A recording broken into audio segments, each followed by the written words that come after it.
Welcome to Diversity Conversations, where we engage in thought-provoking dialogue to identify leadership solutions to today's most challenging conflicts. Streamed live each week, Saturday 9:30 a.m. to 11 a.m. Hosted by Diversity, Equity, and Inclusion Strategist and CEOs Eric Ellis and Tommy Lewis. Join us and add your voice to this engaging diversity conversation. Good morning, Greater Cincinnati, Northern Kentucky, the United States, and the world. My name is Eric Ellis. I'm the president and CEO of Integrity Development Corporation, and I'm joined this morning by my good friend and brother, Tommy Lewis, president and CEO of Make It Plain Consulting. Good morning, Eric. Good morning, Tommy. How are you, my friend?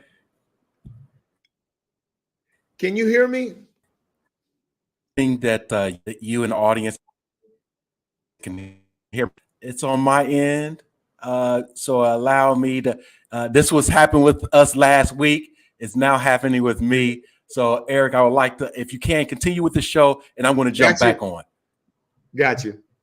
Well, we are delighted to have those of you that consistently continue to join us to talk about diversity conversations. Tommy and I usually start off by talking about our weeks, and this was a powerful week. I love Mondays and Fridays. I love starting off the week because I'm still excited about what I'm doing over 30 years after beginning my company. And I like Fridays because I believe that it's important for us to sort of wind things down and make sure that we're getting our rest. My wife and I were talking about, she's working at a consulting firm in England. And so they're 5 hours ahead of us. And so, sometimes, I'll just see her just kind of worn out because she's working across a couple of time zones. And she was saying to me, she said, Eric, one of the things that I love about you is that you find ways to squeeze, time into life for yourself to both make sure that you're enjoying music. I've got a recording studio below me. And then Tommy and I go out golfing on a regular basis and really just have belly laughs out there. We're almost falling out the car. So yes. I would say that one of the things that you got to do is make sure that you're making time for yourself, because I'll tell you, your health, the enemy will take you right up out of here, and people will just show up at your funeral with business cards, and they'll keep moving. So you have to make sure that you make time for yourself and your own mental, physical health. Tommy, welcome back. Thank you, Eric. And I do hope that we can hear me. I have a little bit of an echo in my ear, but no worries. Sounds good on this end. Sounds good on this end. Okay, excellent. Well, about your week, Tommy, how was it? It was a good week, Eric, working with two clients particularly who are really moving the needle with regards to DE&I. One we've been working with for 3 years, and they are showing specific, measurable progress from their employee survey results, as well as with just some strategic planning. And sometimes in this work, Eric, we don't always see that the organization is moving forward. We can see where individuals are improving, et cetera, but moving forward, not as much. So with these two clients, I'm so happy to be working with them because they get it. It's not a kind of a one-stop shop. We'll do a training for a day and we get it all together. That's not the case. This is a journey, 3 to 5 to 7 years. And last week with two of those clients, our third year, we're showing that progress. We're showing the value of the work. And I'm just so blessed to be a part of the process. I love that, Tommy. And that's what you and I get to say, that even though we're the consultant that's leading the work, we're still excited and grateful to be a part of the progress, for part of the process, because any organization that is really investing themselves in creating people-centered workplaces that genuinely care about diversity, equity, inclusion, belonging, accessibility, those are places that you and I want to be. And so I'm grateful about that. This week was an exciting week for us as well. continuing to do a lot of great work with Louisville Water as they're progressing with their core council and things that they're looking to do, and continuing to grow and learn. Working with Public Citizen, did finish up some focus groups with their leadership there. The organization 4C for children, we're working with them, and had a training session, and just really well received. Tommy, we have launched our updated website, so we're still tweaking that, but I'm so excited that the company that we worked with, Locus Digital, is phenomenal. They were patient. They were willing to go back a number of times to make sure that we get things right.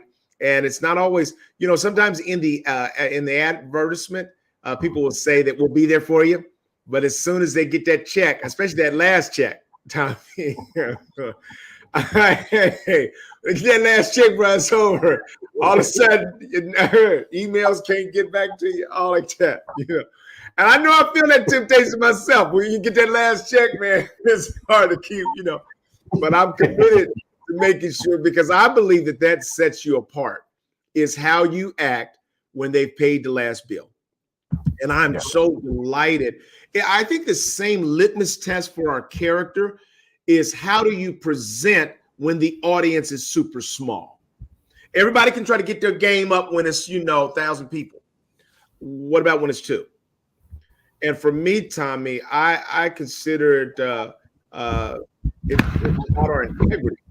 It's about our values, that if it's just one of you, if it's just 2, I'm going to show up like it's 10,000. And so I keep trying to grow in those spaces, because, I believe, my faith says to me that if nobody is watching, God is watching. And I want to try to be my best. Yeah, Eric, and thank you for sharing. And like you, I try to be my best as well. And sometimes our best is a little bit below par. Yep. And sometimes our best is birdies and eagles. Right. So we're just above par. And so, this, as I mentioned before, it's a journey. And I'm certain that your clients, not only from an organizational perspective, but the leadership, the staff and personnel, as well as what most people don't think about, are those customers and clients of our clients who benefit from the work that we do. So that's like 3 or 4 levels down or across or out, where we're not just working with the proximity of the people we're working with. We're working with the people who are benefiting from the products and services that are being afforded to them. And like 4C for children, you're working with the staff, the children and the families are going to benefit for the work that you do. So thank you as always for the work that you do. Thank you, Tommy. I appreciate that. And that's why it's so important for people to keep growing. And, when I hear people that somehow think that we've got this down, I continue to recognize that nothing you could take for granted. None of us have it down. We got to keep growing. We got to keep working through mistakes, don't we, Tommy? We have to keep putting on that smiley face, man, and being the subject matter expert who is also learning and growing on a regular basis. And so I'm grateful for that. And I want to, again, encourage people who feel like they suffer from imposter syndrome. Because, Tommy, when I first heard the term, it sounded like a weak term, so that didn't apply to me. But the reality is that you can always feel like that, like you're not totally there. What if somebody were to find out the limitations of my understanding? Would they still be as excited to do business with me? I think all of us have those fleeting thoughts. Some of us may not consciously tune into that. But I want to say to you that welcome to the world if you feel like you're not perfectly and totally prepared for everything. That's the world. That's who human beings are. I don't care how they sound. I don't care how they look. I don't care how much confidence they have. We don't know everything. And so we're always going to feel, if we have any amount of humility at all, always going to wonder, if I've got everything that I need to qualify me for what I'm doing. And I would say, if you're doing it, good luck, you're qualified. And keep learning and growing and sometimes recognizing that you're going to need your faith to close the distance between what you have and what you need. Yes, sir. Yes, sir. Excited about today, Eric. We have a guest today that is very familiar with diversity conversations, a person that's always operating behind the curtain. She is the Wizard of Oz, putting some things together, and then a normal person, but an above average person at the same time. We have Brooke Haynes, who is our producer. She's a podcaster. She's a coach. She's a co-founder of her own businesses, plural. But it is an honor for me and you, Eric, to introduce to our community those who are less familiar with Brooke Haynes. Good morning, Brooke. Good morning. Good morning. So here I am. I am exposed now. Welcome. I feel like I know, everyone that's watching. I get to see their names and their comments. So I really feel like I already know the community, and that community is where my heart is. So right. Yeah. I love that about you, Brooke. Talk about how long you've been with us, but then I want you to sort of introduce yourself even before you start talking about your work. I want people to kind of know who you are, because you are a tornado of energy, of positive energy, and you really build up things everywhere you go. So it's like a reverse tornado. Tornadoes sometimes can tear things down. You sort of come through and sort of whip things into progress. But if people can understand a bit of who Brooke is and where you've come from, where you started, and then I think we can move from there to kind of the things that you do today. Yeah. So to answer that first question, how we met, right, and where we got started, well, maybe that could come into the timeline differently, but we'll go ahead there. It was, COVID times. COVID happened and everybody's trying to figure everything out. Right. And, during when COVID happened, I was already fully engaged in my coaching practice, and I was doing things, but I had been doing conferences for people as well, and helping people do Zoom support and things of that nature. But mostly I was coaching. And then when COVID happened, the world needed me. Mm-hmm. And when it wasn't just about Zoom, someone would say, Brooke, why are you just running Zooms? It's like, I'm not just running Zooms. I am helping people pivot in a time where the world is chaos.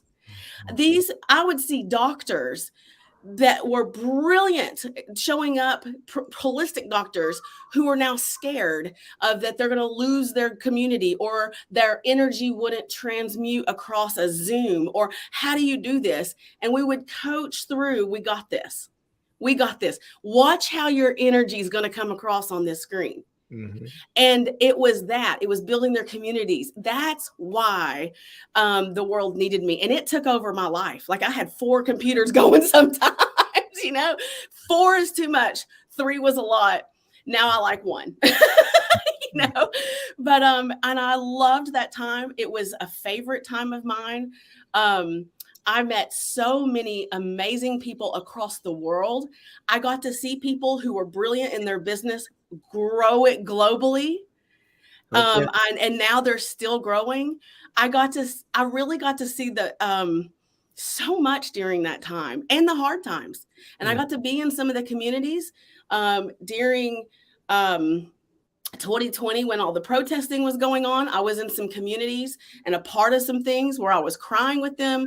I was understanding more than I've ever understood.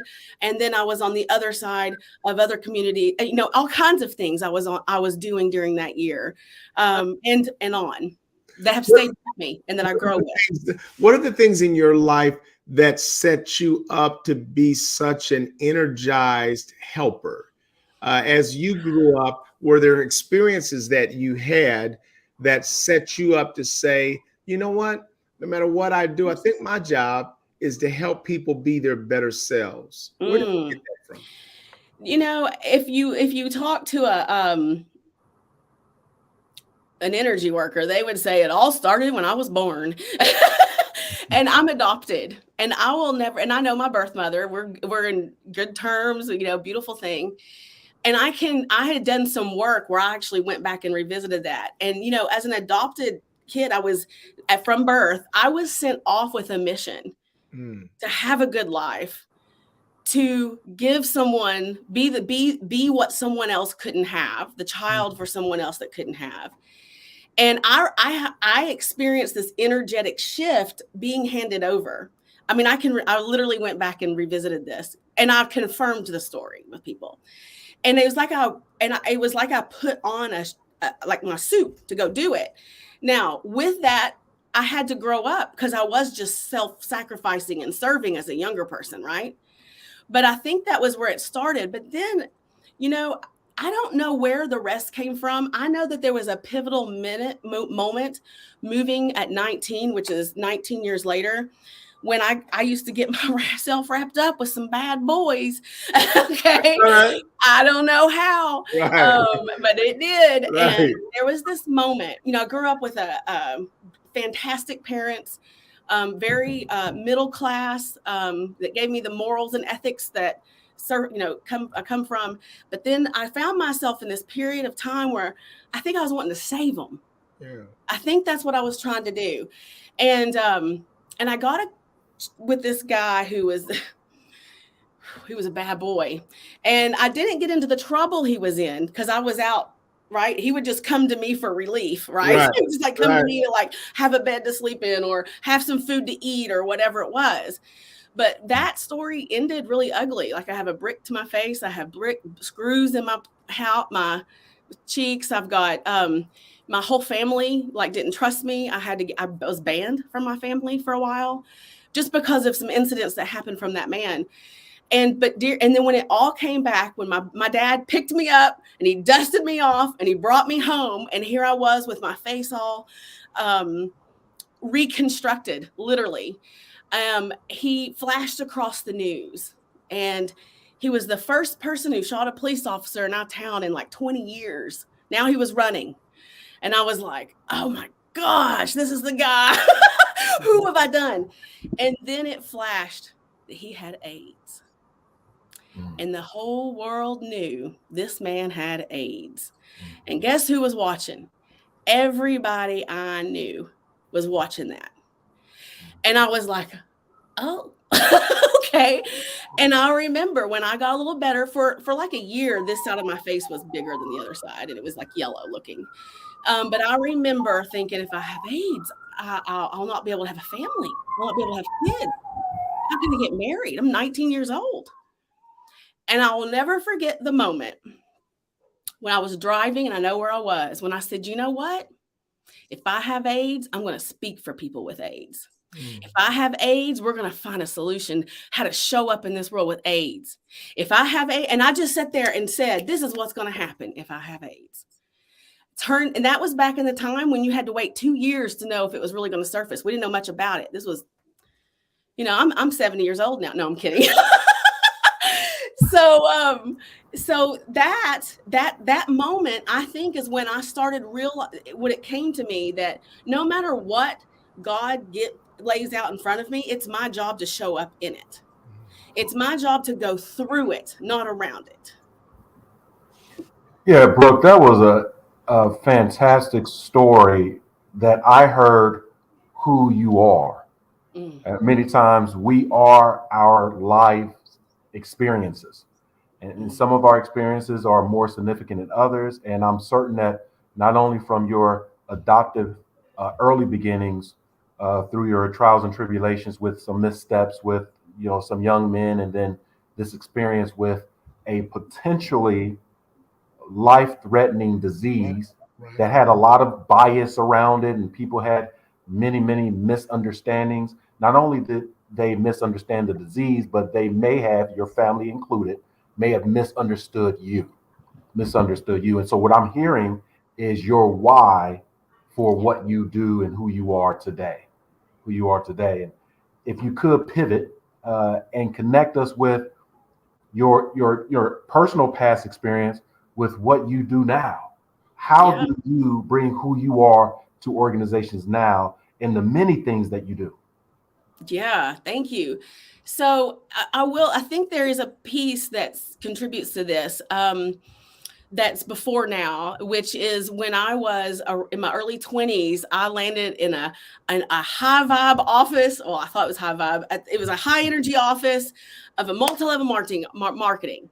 And I walked in, I was like, what is this? And they were talking my talk. They were like, they tell you go to school and get an education and then start at the bottom and work your way. And they were talking the talk. And I was like, I was drawn in. Right. These are my people. These are my people. Oh, they were saying my message. They were not my people. Right. Exactly. They're trying to fleece you and your people. That's right. And at that moment, like at the time, I was a full-time nanny. Well, I dropped mine being a nanny. I went and I started opening up offices, opened up an office for this company. I was doing extremely well, extremely young. And then due to morals and ethics, we were like, wait a minute, we're in a pyramid scheme. Okay. So I had to leave. I was like, dang, none of my people are getting products and I'm selling them like $5,000 and $10,000 worth of product and they're not getting them. What's going on? Right. So I had to leave real quick. Right. I saw something and I was off after the vision, I didn't want to hurt anybody. So I left. And the people who I left with, came with me and said, no, if you're going to leave, we'll go together and we'll do our own. So we did it again and we started. And it was during that time I started learning how to pivot and be independent. I learned how I could get a Lexus and then I'd still be broke. And then I'd have to have crackers for the day. And then I'd get a $500 suit. And then I'd show up broke. And then I would, I was like, I learned how to pivot and then be have a whole lot of money and then put it all invest. At a very young age. We did $1 million in less than 2 years. And then I had to walk away from that because the key person who came with me, he was one of them, right? And it started changing. And so I left. And it's okay. It was a fantastic experience. And why that matters about today is because I feel like that's where my journey in business started, in pivoting into showing up and thinking outside the box in business. So coming forward, where I am today, I show up where I am needed that lines with my mission, my morals, and my standards, because I am a multi-passionate person, a multi-talented person. If I stay in one place, I get bored, even if I create it. I get bored. So I have to kind of like ping pong around, Right. And I don't do that. Some of my coaches I've heard, well, if you just simplify and focus on one thing, look how powerful you could be. And it would feel good to think about that for a minute. But then I'm a star. Yep. I would dim. So I went into coaching saying, hey, you can be a multi-passionate entrepreneur.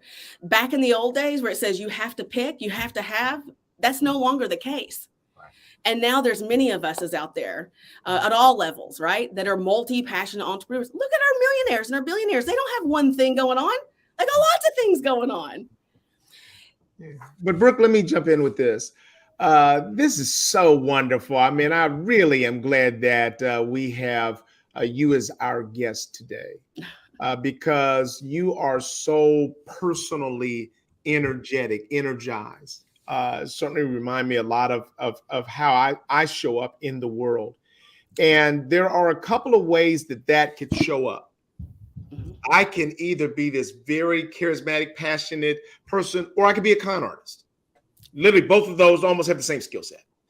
But we've chosen not to be that con artist. And you have a lot of energy that is exciting to some and probably scary to others, because when you have a lot of energy and when you do a lot of things, some people get nervous about that. And what I love is that you've talked to us about this foundation, this deep foundation that was built through your being adopted and your family loving you and investing and planting some things in you, and the Almighty planting some things in you that wouldn't allow you to forever stray that far from really what your true core and purpose is. And the experiences that you've had, the crazy negative experiences that you've had, only stand as evidence that we can come out of whatever we find ourselves in and find a way forward. And I think your story, Tommy, your story about wondering whether you had AIDS or not, that's something that has scared everybody, but to see how you were healing yourself and preparing yourself in the midst of that. In other words, no matter how I show up in the world, no matter what affects me in the world, I'm going to take that and I'm going to build that into something constructive. And I think that if that isn't super empowering for anybody in our community that heard that, it certainly has been that for me and Tommy today.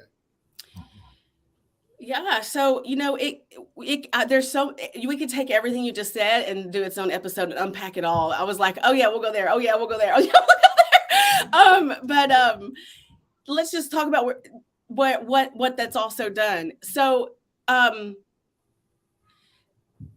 in some communities or some people, I'm not going to call it a community because I wouldn't show up in those communities, but there are some people who confuse this with dismissing. Or confuse this with just looking at the positive and not facing where you are. That's right. Well, during 2020 at the end, because I was showing up and doing all this, I did get very hurt because I had a couple friends who were like, no, you're not seeing this. And I mean, there was something, I lost somebody that I love because I was too positive. But the reality is now I know how to express that better. So I learned, right? Okay. But what my reality is I am, and I'm going to claim this. I never thought I would claim it publicly, but my coach said it. I am like a phoenix rising. I can be here in the ashes and see it and meet you there. And I see the ugly. During 2020, when I told you everything was good and everything was changing and I loved it, we had protesting for 222 days where I could hear it. I had visions of military coming in and like raping me in front of my son. I had those visions. I know where things can go. I see what can happen. And I would have those visions. I was in the ashes. I was seeing what it was. My son, who's biracial, was, what are these protests about? What's going on? We had to have some conversations, and he was 4, and so, and his dad, we were meeting, we were talking about our exit strategy, our escape plan, what happens, because we were not together, hey, shit goes down, we meet right here, excuse my language, sorry, I like to cuss, and I know this isn't that kind of community, reel me back in, but, so I was in the ashes. But man, I could see while we were in the ashes, I could see where we were going. I used to say, how are we going to make all this change? But I know we will. And then when COVID hit, I thought, oh, you just collapse the system and we rebuild. Oh, you just destroy it. You just put this pressure on everyone, let them decide, and then let's be in the midst and start creating. Right. So I was seeing both. So now, because of that loss, I did tone down, and now I've quit toning down. I'm trying to come back up again. And now I'll learn how to say, I see both, not just say one, say them, because I do see both. So I wanted to clear that up because I'm not just the girl that likes to turn things into a positive or that positive toxicity and all that. Right. Also, back with your multi things going on, people do confuse that as you don't know what you're doing. Right. We were raised with the saying, jack of all trades is a master of none, right? We were raised with that. I had that going on in my head. So I thought I had to figure this out. Then I'm like, no, I'm a master of being Jack, Come on, fools. Like, come on. Everything we have is a belief. And we get to choose if we buy into that belief. Everything is. Doesn't matter what statistics show you. That's right. And I'll say this, Brooke. See, what is crazy? What's crazy is listening to calm news every day and think that's the way we should be going.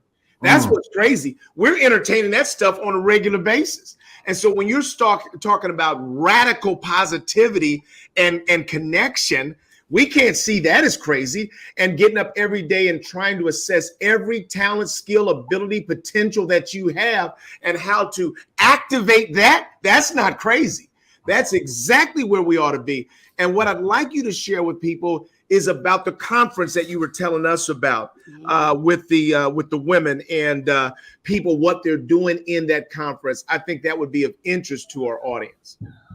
Yeah, so that's an interesting place that came to you to ask at that time. For that time of conference, Be More Conference, it's a conference we put on twice a year, and it comes out of the Uprising community, which is a women's community.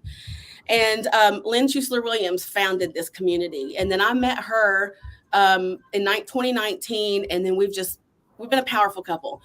Sometimes I need someone who can come along and make sense out of my crazy, and so the message can land easier for those who don't know me. And that's what she does for me, right? She'll come and be like, and why that's relevant is blah, blah, blah, blah, blah, blah.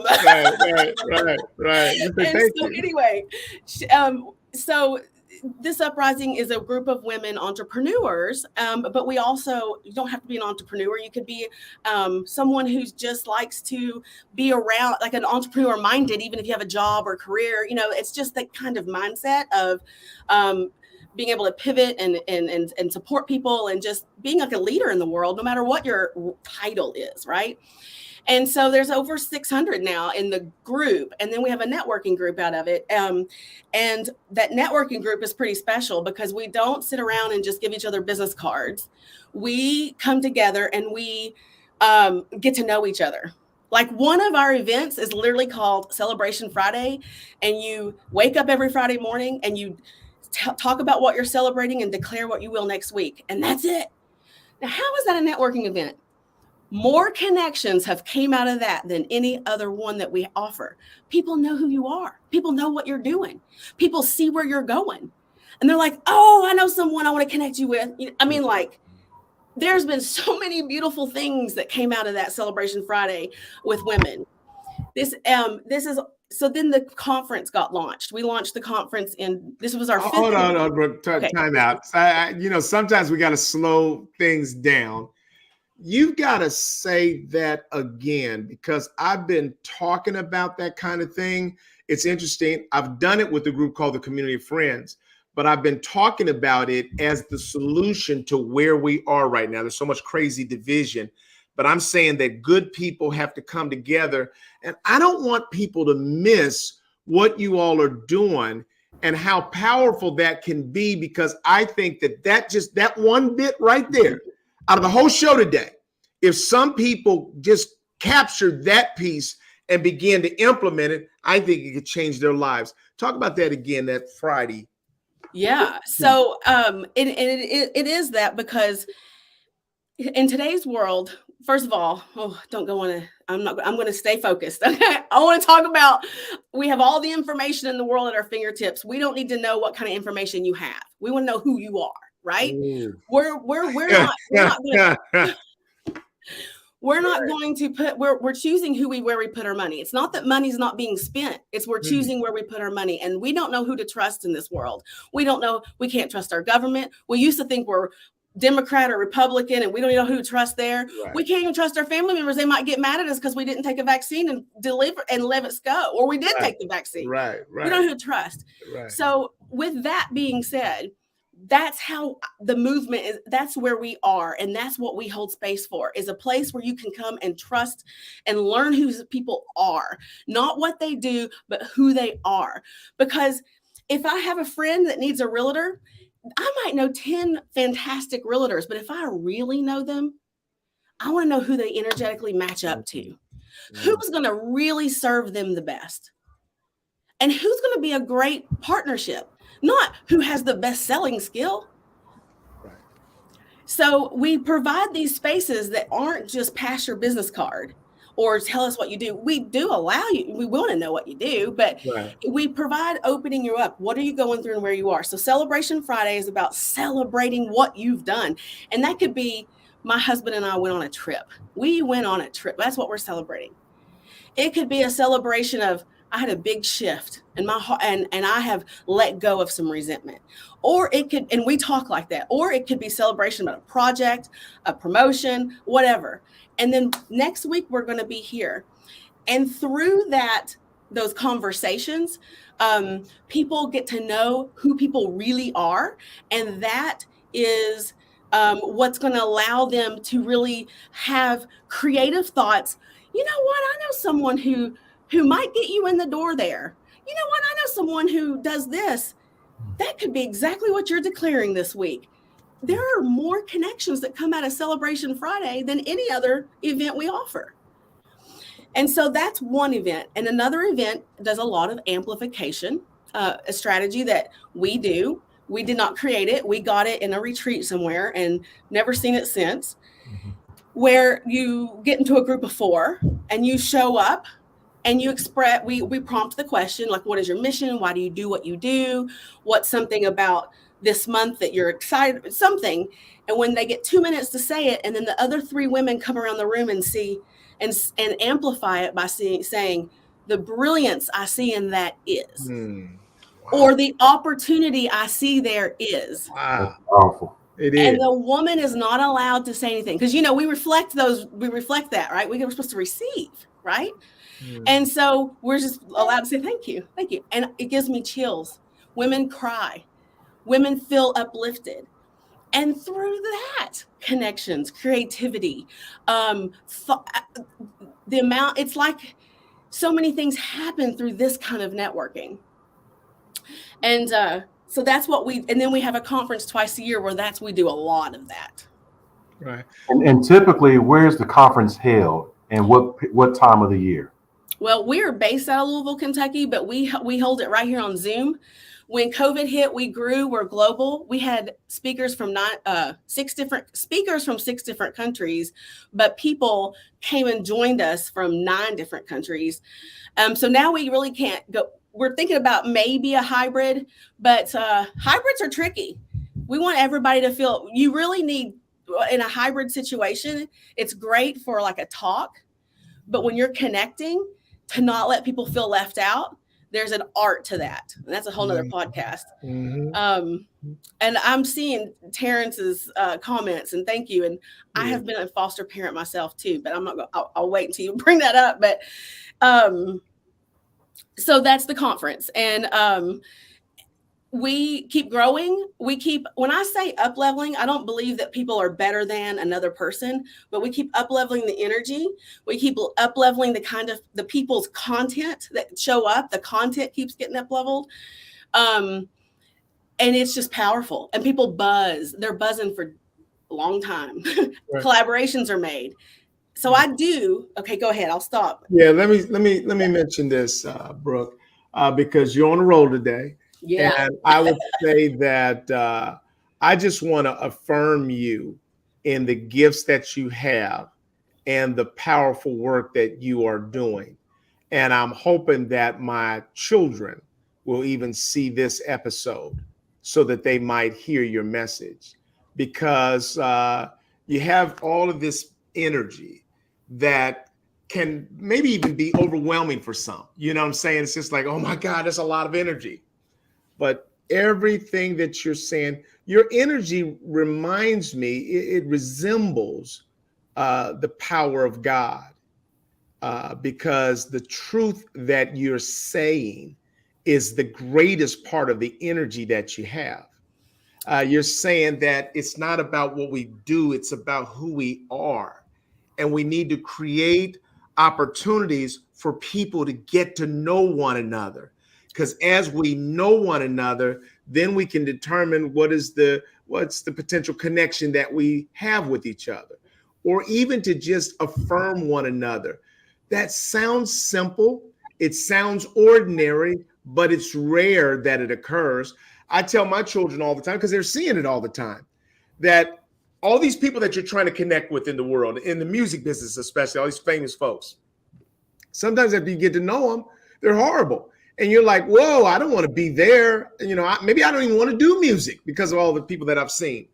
But it's really about, number one, trying to focus on being the best self that we can and our character, but also making sure that we're connecting with real people in meaningful ways, and that the who people are is more important, far more important than the what they are. I have a question for both you, Brooke, and you, Eric. If you would put on your coaching hats, what advice and or direction might you give to someone who has for a number of years been running away from what they used to be rather than walking into who they are? Yeah, Brooke, you got it, and then I'll chime in. sure. Okay. So that's a loaded question because I'm a responder. So when you ask me that question, I'm like, well, it depends. For you, it'd be something different than to Eric, and for Eric, it'd be something different than to Lydia. You know, I mean, like, so I really have to know the person and where they are to see where their energy, you know, where what's not happening. But as a general blanket statement, it would be to just stay still for a minute. It'd be to stay still for a minute. That's what COVID did. And that's why I think we're seeing the big resignation. It's hard for me to say that word. Is it may just stay still. Right. And when we stay still, take COVID out of it, but when we stay still, we can hear those messages from God, from ourself. Okay. You can hear it. And when we stay still and we get everyone else, right now we're in information overload. Things are coming at you. This coach, this tip, that tip, this. And so we're trying to do it like him, like her, like him, like her, like him, you know, like all this stuff. And we're confused and it's overloaded. And some people are. I was for a long time. I wanted to be like everybody else, or I was trying to do it perfectly like everybody else. But when I stayed still and just put it all away. So I like to draw a picture. When stuff's coming at you, we're shrinking. But when we stay still, that will slowly come back out. And when we express through any kind of way, we start taking up space.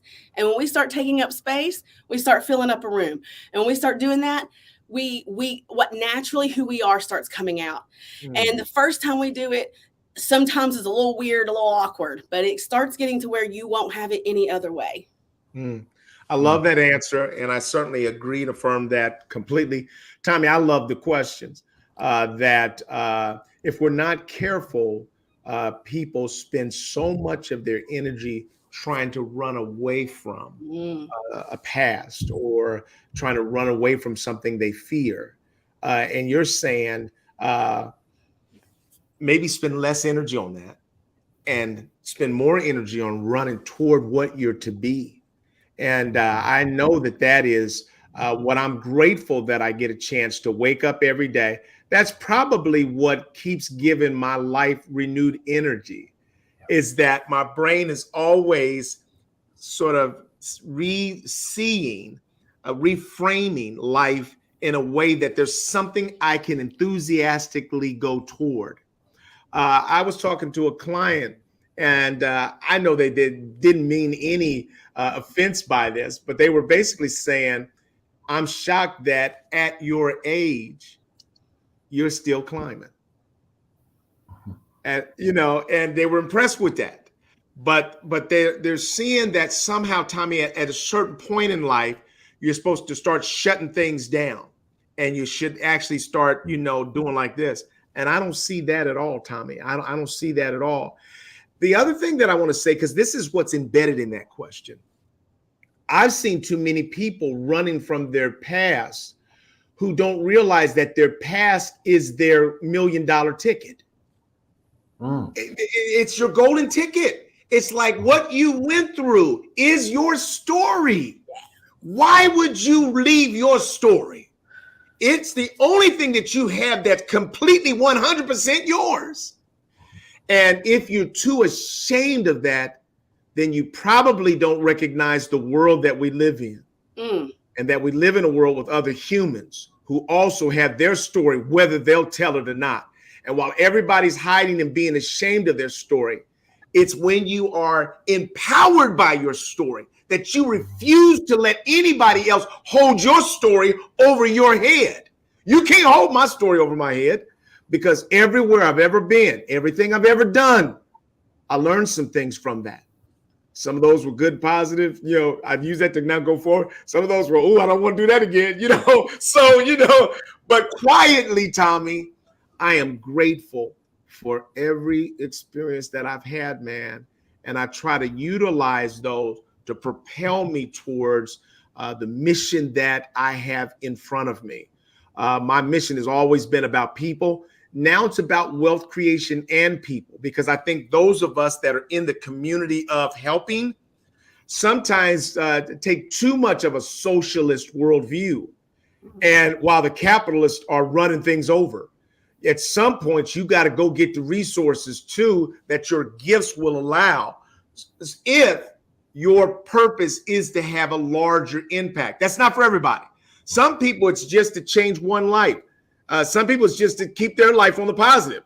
You know, I might not be able to save another soul, but if I can get through, that's going to be helpful to others. But I know for those of us that are on this podcast right now, each of us has a call to influence the world in greater ways. As a result of that, I think we need as much resources as we can. And I think I'll say one last thing, Tommy, that I believe that you have a responsibility to be a good steward over what you have. And so you can't tell me what you're going to do when you become rich if I don't see you doing some part of that now. If you're not making time for it now with your little resources, when you get a whole lot of resources, chances are you ain't going to do much different then. So we got to do the best we can with what we have right now, and then utilize all of that to sort of have a greater influence. Thank you for that powerful question. Yeah. And so I'll follow up with you, Brooke, as well, as you were talking about the conference and bringing the women together. And the uniqueness of the networking around character, connection, synergies, and energies. Over the years that you've been doing the conference, what are you learning? What are you finding are some of the barriers with women in particular? Because this is a women's conference. Women's Month too. Right, with women. So it goes back to your question. That's what the barrier is they're afraid to show up as who they are and use their story. And we could just drop the mic on what Eric said about his story, right? Like, it is true. And people often, when the way I show up, people will be like, what happened? No way that happened to you. And there's so many. Like, that one story was just one. Right. And I'm really like, I'm not ashamed of who I am today. So why am I ashamed of what happened? That's what made me. Right. I'm like my mom, because she was my mom through all this. She was like, you mean you don't regret anything? And I'm like, that's offensive to her. Like that I don't regret something. And I'm like, Mom, I don't want to know who I would be different. Right. I like who I am today. And it's because of all that. Right. And so to answer your question, what we at this conference, the one thing I see is like, is that people are afraid. They're like, no, I want the perfect funnel. I want the perfect website. I want the perfect post. Right. I want it needs to look like this. Right. The age of having the best automation system and the best everything is now at the door, because we don't trust you. We want to see who you are. People don't trust you. So we got to share our stories, and our stories, they don't just heal the world, they heal ourselves. The more you open up about who you are, people can relate, people can trust you, and people can energetically, like, they can use your story. How many times have you used the story you heard of someone else's to help someone you're talking to today? I mean, stories are powerful. So in this conference, for example, we do a collaboration piece. And the women who are new to this conference that had big followings, I just saw them as really doing a lot in the world. They are doing a lot in the world. We did a collaboration piece, and I was shocked to see that some of them confessed at the end that they were scared. And they were scared to do the collaboration piece because they were afraid of the partnership that might happen during that event or whatever it was that they were creating. They were scared to reveal their secrets. Right. What? Right. You don't have secrets. We need your secrets. The world needs your secrets for free, because they're going to find all your logical stuff on the internet no matter what. But only you can bring that together to make it unique. So no one can steal your stuff. Right? No one can steal your stuff, because no one's going to show up with the same information like you show up with that information. And people can tell, and people can trust, and people can know. And so at the end of this piece, I had 3 different women, and 2 of them had the biggest followings, and they were like, thank you so much. Like, I resisted this halfway through and I let it go, and now I am so excited. And and that is showing up, that's what was in their way. That was like, they had a polished thing, and they weren't going to share the rest. They were only going to stay right there. So I'm going to throw a word out here now, Brooke, and I don't know if this has already been said or written about. I believe it has. The word that I'm going to throw out is radical authenticity. Now, I'm going to throw that word out there to say that it has power and value, but I'd have to admit tiptoeing up on it. Radical authenticity is not something that I just simply, aggressively, and wholeheartedly embrace. And I'm not even sure that I recommend that to people. But I know this, that those who ultimately get there show a lack of fear of other people's perspectives about it. And people are attracted to that. Once they see, and I tell people this, that what I see as an educator of diversity, that as you stop chasing people, they stop running. As you stop chasing and blaming people, they actually are more liberated to tell you who they are because they're no longer afraid. I think that's what I'm saying is possible here. Now, my normal advice that I will offer people is choose wisely who you choose to share your story with, because I don't believe that everybody deserves the deep transparency. And Tommy and I have talked about this. Everybody doesn't deserve that. And we live in a judgmental world that seeks to sort of cancel you. And so I think that you have to use some wisdom. But I think the truth is somewhere in between these two polarized positions of be wise and radical authenticity. Yeah. So I am not even, like, I still resist in ways, right? Like, and it's because of that balance of, well, yeah, I want to be authentic, but I don't want to disrespect. Right. So now, but a lot of things are other people's triggers. That's them. Right. But we call people a-holes when they trigger people. Right. Yeah. And especially as a woman. Right. And so I don't intentionally to ever trigger someone. And I'm not known for that. But I do resist sometimes because I don't want to trigger people. I do resist saying things that might offend people. I do resist things that my daddy might get mad at. You know what I'm saying? And I do understand what you mean by showing your audience kind of before you share. Not everybody deserves that. And it's true. Nas Daily, have you ever heard of Nas Daily? He's a huge, so he's a huge Facebook. He's not a YouTuber, he's a Facebook specifically, okay? But he became known for doing 1-minute videos as he was traveling. And that's where this whole thing got kind of started. And he goes around the world and shows awesome things in 1 minute, or, very short videos about awesome things that we never think about. And he says, we're not designed to have, why having a big following it's hard to be happy and have a big following. And the reason is because of what you said, because we're like designed to have 150 connections. And when you have all these other connections, and also because you can't have that big following without people judging you, without people saying you're wrong. And we're not designed to take that much critical feedback and still be happy. So you do have to shut it off. Look at you do have to shut it off. I'm not that big yet. But you can be, because there's something about you, Brooke, that speaks humility, and there's a brokenness and an empowerment that coexist inside of you. And I think that it's your strength. It is what will draw people to you. because you don't come off as one who is overly impressed with themselves, and yet you are impressive. So you're not overly impressed with yourself, but you're impressive. And your deep desire to be a helper is inspiring.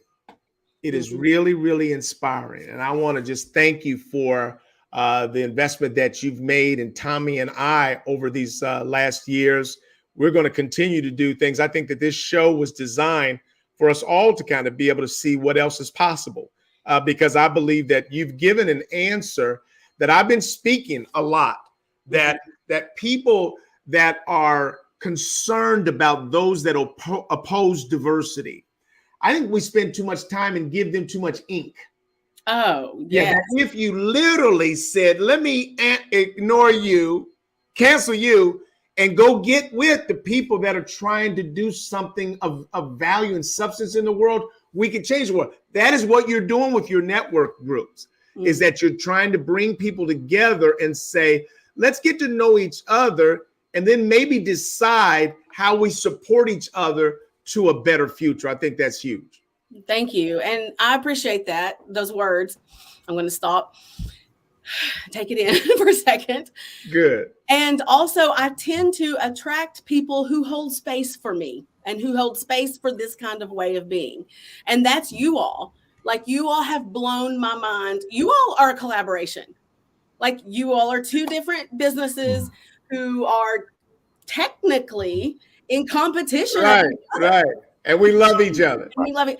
You come together and you do it beautifully. And you know there's enough people in the world, there's enough businesses in the world, and the right people will go to the right person when it's time. Right.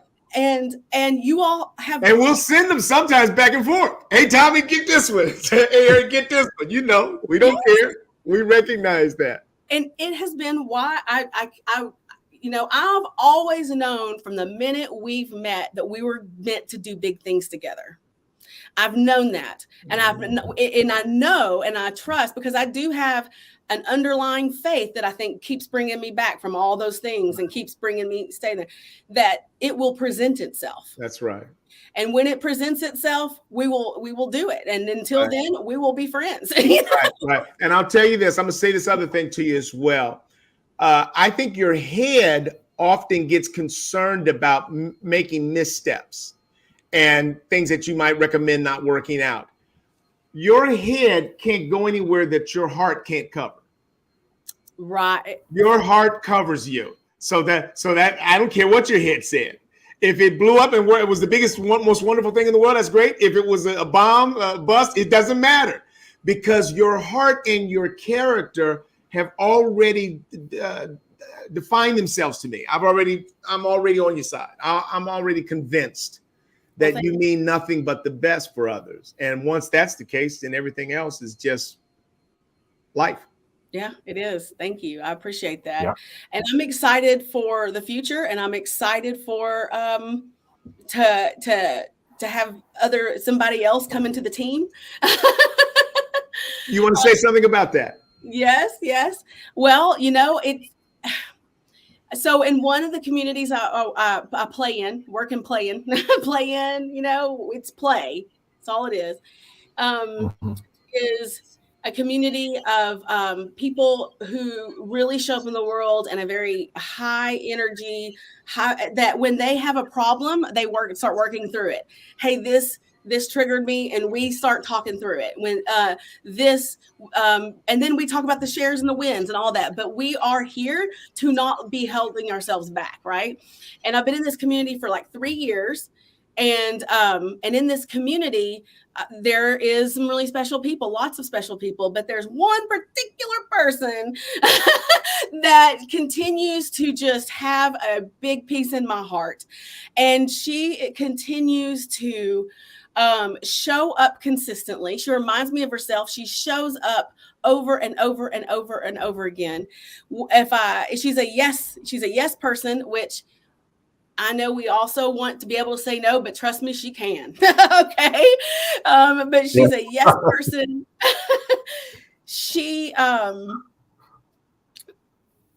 she's got a big heart. She's got high energy. She's got good integrity. She's got good intentions, and she is here to learn, and she is here to provide space for. And when I knew it was my time to kind of step back from the Saturday morning, I'll be watching, right? But to step back, I thought for a long time, right?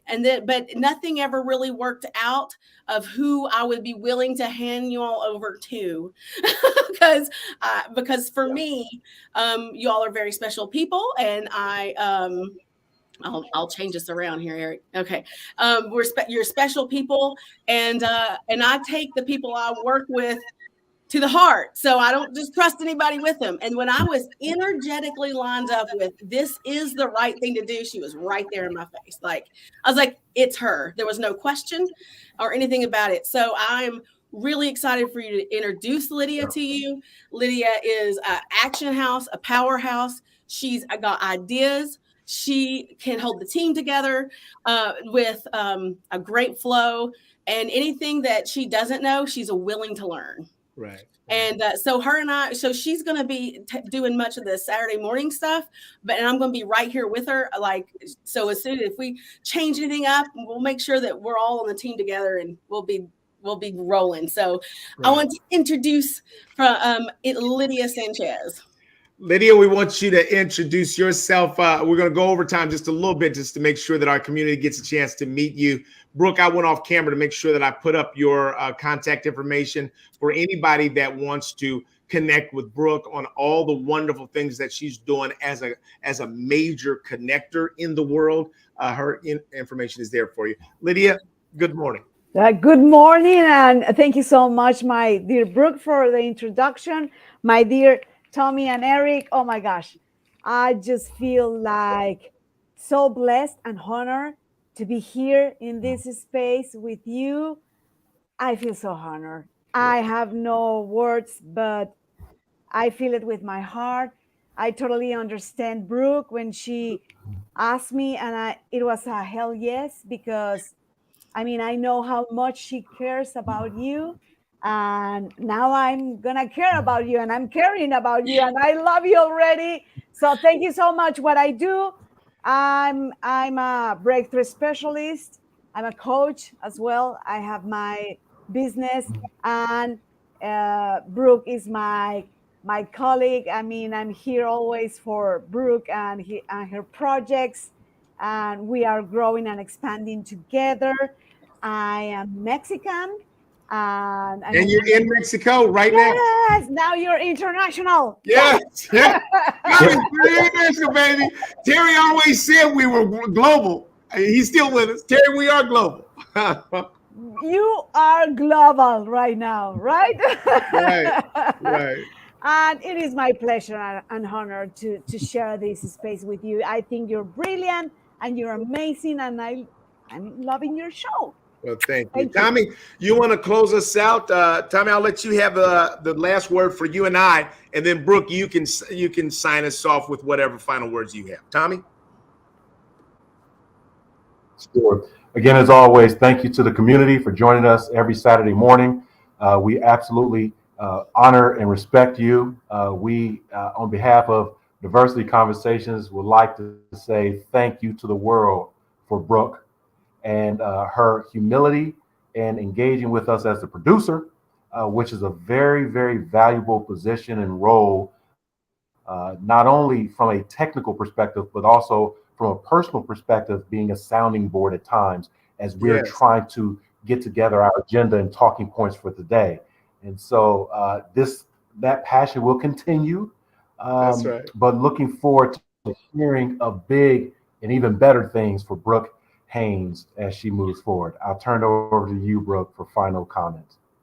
Well, thank you. And I guess I'll just really appreciate everything. I'm really excited to where things are. And I will leave with a question for everyone to think about. And what is your wish for humanity? And so that could be your ponder for the day. And I look forward to seeing you all soon. Okay. Thank you. Thank you, community. We'll see you next week.